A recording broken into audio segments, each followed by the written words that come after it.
Welcome to Comic Talk, where everyone can come and indulge in all things comic related, whether it be movies, TV shows, cartoons, video games, or just comics themselves. If you love comic books, then show it by hitting that subscribe button to help this precious media that we all love thrive and flourish.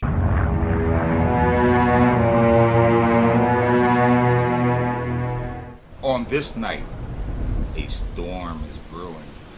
Thunder renders the heaven sky as tempest winds batter royally gnarly tree limbs that have long lost their foliage. In the folds of the night, a towering edifice lays dormant, hidden. It is only when the thunder booms that the building is revealed, contrasting the darkness that surrounds it.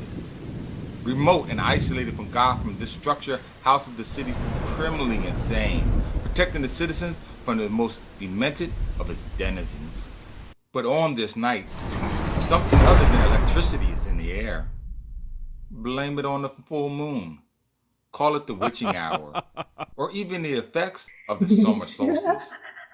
But the prisoners feel it. For within, evil is concentrated.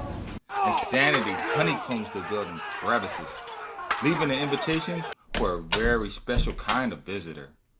A deceiver, a prince of lies. Through his actions, all evil malefactions are blamed. But he is capable of great deeds, endowing splendid gifts, and making all your wondrous dreams a reality of sorts. But first, a bargain must be struck.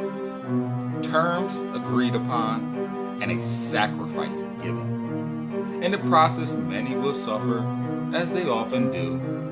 For some souls are very special, and the length that one will have to go to acquire them must be special as well. The only catch is that the bearer must forfeit their spirit willingly, committing the act of their own free volition, or else the agreement is null and void. This is a rough overview of Underworld Unleashed Batman Devil's Asylum, released in November of 1995. It's a one-shot standalone issue that can be read by itself, but is vaguely tied to the Underworld Unleashed crossover event happening at the time throughout DC.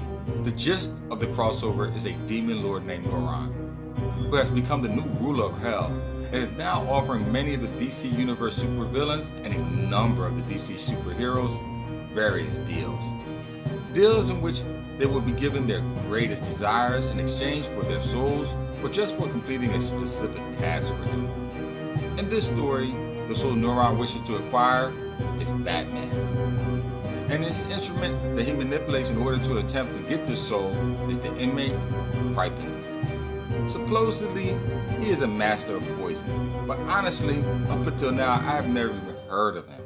And I have been reading Batman comics for a long time. Alan Grant probably just made him up for the sole purpose of the story. But I say that he fits it quite well. He is physically thin and fragile, not physically imposing at all, fitting perfectly as a poisoner, since it is an indirect way of hurting your victims.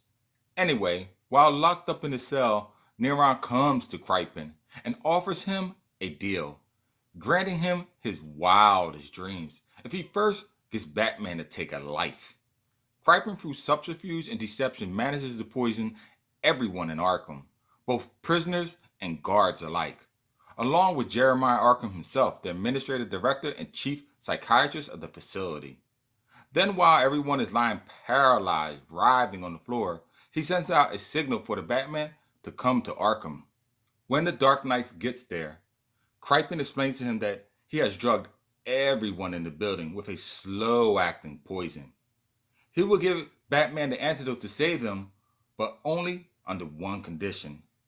First, he must select and kill one of them. It doesn't matter who, friend or foe. If he does this within the limited time frame, the rest of the hostages will live. If he hesitates too long, all will die. And so it is a situation of ending one life to save many. But to do this will break Batman's moral code, along with damning his soul to hell. What Batman does, I must say, is counterintuitive to his beliefs, and risky to say the least. a true gamble. In a way, Batman does kill in this issue. But to find out just exactly what I mean, well, you are just going to have to read this issue for yourself to find out. As I give it a score of 3.0 out of 5. A good read. Please visit my YouTube channel, Comic Talk, for other videos like this one. Suggest other story arcs you feel deserve the spotlight. Tap that bell icon before you go. And oh yes, as always, until next time, keep reading, my friends.